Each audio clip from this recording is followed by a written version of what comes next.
राजस्थान के पूर्व नेता प्रतिपक्ष और भाजपा के वरिष्ठ नेता राजेंद्र राठौड़ ने चूरू में लोकसभा सीट पर पार्टी को मिली हार की नैतिक जिम्मेदारी ली है। राजेंद्र राठौड़ शुक्रवार को चूरू में थे, जहां उन्होंने प्रेस वार्ता में लोकसभा चुनाव के नतीजे पर खुलकर बातचीत की।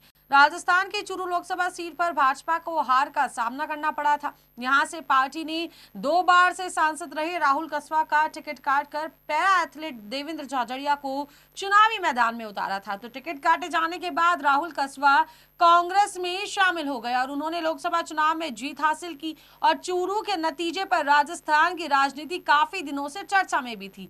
आज ये चर्चा उस समय और ज्यादा तेज हो गई जब प्रदेश के पूर्व नेता प्रतिपक्ष और भाजपा के कद्दावर नेता राजेंद्र राठौड़ चूरू पहुंचे। पिछले साल विधानसभा चुनावों में मिली हार के बाद से राजेंद्र राठौड़ और राहुल कस्वा के बीच में जो खींचतान मची हुई थी, राहुल कस्वा का टिकट काटे जाने के बाद भी पीछे भी राजेंद्र राठौड़ का नाम जो है लिया जाता है। इन तमाम चर्चाओं के बीच शुक्रवार को चूरू पहुंचे राजेंद्र राठौड़ ने चूरू लोकसभा सीट पर भाजपा को मिली हार की नैतिक जिम्मेदारी ली।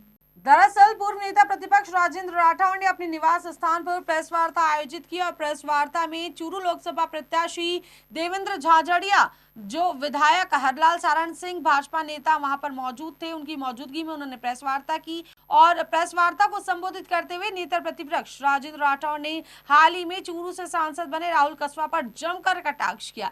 राठौड़ ने कहा कि लोकसभा चुनाव की हार हमें स्वीकार करते हैं, हम हार के कारण पर मंथन कर रहे हैं, चिंतन भी कर रहे हैं। राजेंद्र राठौड़ ने आगे कहा कि हार की नैतिक जिम्मेदारी लेते हुए आगे हम सेवा का काम करेंगे। राठौड़ आगे बोले कि मैंने हमेशा 36 कामों को साथ लेकर राजनीति की। इशारों में राहुल कस्वा और देवी सिंह पार्टी पर निशाना साधते हुए कहा कि कल तक जो हमारी पार्टी का हिस्सा थे, अब वो वातावरण को बिगाड़ रहे हैं, लेकिन हम बिगड़ने नहीं देंगे। राठौड़ ने राहुल कस्वा पर कहा कि राहुल कस्वा जिस डाल पर बैठे उसी डाल को उन्होंने जो है काटा। मुझे तो इतना बता दो कि मोदी की किन किन नीतियों से खफा होकर कांग्रेस में शामिल हुए। राजेंद्र राठौड़ ने आगे कहा कि पार्टी का भविष्य उज्जवल है और पार्टी की अगुवाई में कार्यकर्ता काम कर रहे हैं और कार्यकर्ताओं के रूप में अब पार्टी की सेवा मैं करने वाला हूँ। आज हम लोगों ने विधानसभा के कार्यकर्ताओं को धन्यवाद दिया है।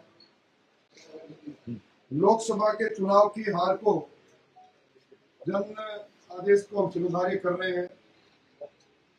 हम आत्मचिंतन और आत्म मंथन कर रहे हैं। हार के कारणों का उनको दूर करने की कोशिश करेंगे और विशेष तौर पर देवेंद्र झाझड़िया जी ने जो चूरू में यमुना का जल पिलाने की बात कही 30 दशकों के बाद में, बद्रीनाथ जी की सरकार ने अल्पकाल के अंदर जो डीपीआर पर सहमति करी है, बनाया हरियाणा का, हमने मुख्यमंत्री जी से मिलकर मांग की है कि इस बजट के अंदर वो प्रावधान करें और जो 3 बड़े पाइपों से यमुना का पानी आ रहा है, विशेष तौर पर राजेवाला हेड से, वो पानी आए ताकि यहाँ पीने के पानी और यहाँ के खेत को पानी मिले।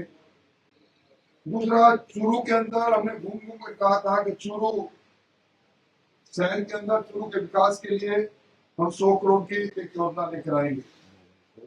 अब जो 18,500 करोड़ की जो योजना 40 शहरों की स्वीकृत में चूरू भी है, हम उसके लिए प्रोजेक्ट बना रहे हैं।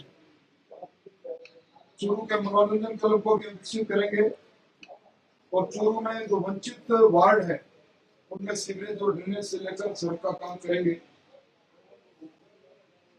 हार की नैतिक जिम्मेवारी स्वीकार करते हुए हम सेवा के काम में जुटेंगे। मोटे तौर पर यही मुझे कहना है।